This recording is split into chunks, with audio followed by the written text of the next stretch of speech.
The next thing that I want to talk about is the biggest part of Shapr when preparing for KeyShot is deciding which file type you want to export at.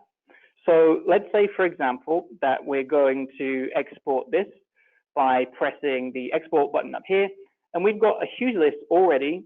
So maybe you just want to show this for a presentation. You can click screenshot, and you can turn off the floor plane, and you can turn off the lines as well to get a semi-rendered model with lighting. When you move around it, the lighting changes as well. So you might just want that for a presentation, just to press go and stick it in if you're talking to a client and trying to get work done as fast as you can, just to give some general consensus of the shape and size and proportions of what you're doing. But if you want to take this into KeyShot, then you have several options in terms of the file type. So you're going to go up here to 3D model, and then I want to make this really clear right now that I am not smart enough to understand all of the ins and the outs of what file type is specifically used for what purpose, and the coding behind it and the math behind it. There are some forums out there that really go into detail that I just don't have the mind for. But that's great for you guys, because I can tell you an overview of the file types based on the experience that I've got in using them in the real world. So Parasolid at the very top is a universal file type that we send to a lot of manufacturers here at Precipice Design. So Parasolid means that you can use it on so many different types of applications. And that's what we tend to use with manufacturers when they don't use the same design software that we do. It's a universal file for them. Something like a step file is also universal, but this is my preferred export type actually for KeyShot. There's a couple that I use a lot, and step is one of them, because with step, you can still get all of the curves and all of the edges that you've got in your model.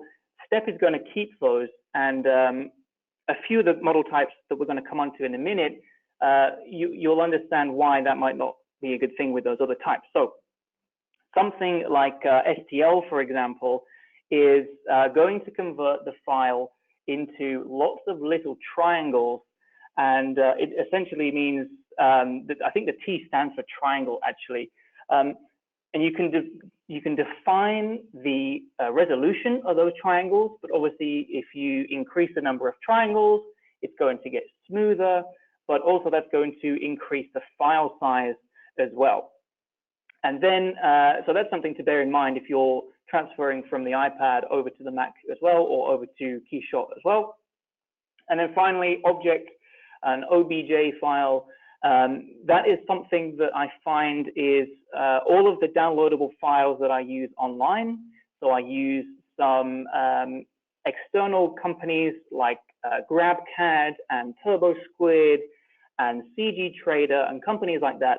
I find that a lot of those downloads are an OBJ file. And I think the reason for that is because it gives you the opportunity to include a texture within that file itself. So if, for example, I've downloaded an example with curtains, I downloaded some curtains to put in my Eames Lounge render. You might have seen that on my Instagram page when I finally shared that at the start of this session. I downloaded those curtains, and it came and imported into KeyShot, and it already had textures applied to it. And I had to actually go through and take out those textures because I didn't want them in, and I just wanted to make the texture myself in KeyShot itself. And that goes for step file as well, because some versions of step file support different colors, and some versions of step file don't support different versions of colors. And the difference is it's called an AP203 and an AP214. Now, those codes are already more maths that I like to care about when I'm designing. So just know that the bigger number code is the one with colors, and the smaller number code is the one without colors.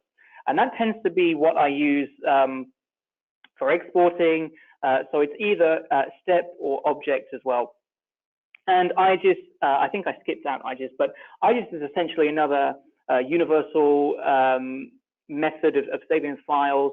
But again, it's going to split the model into lots of different surfaces that you don't really want so much. So sometimes if I have issues importing step or objects, and IGES is the last hope. If I can get the normals or the surfaces to work in IGES, that's fine. But it's going to essentially break up all the surfaces and import them all separately, which is what you don't want.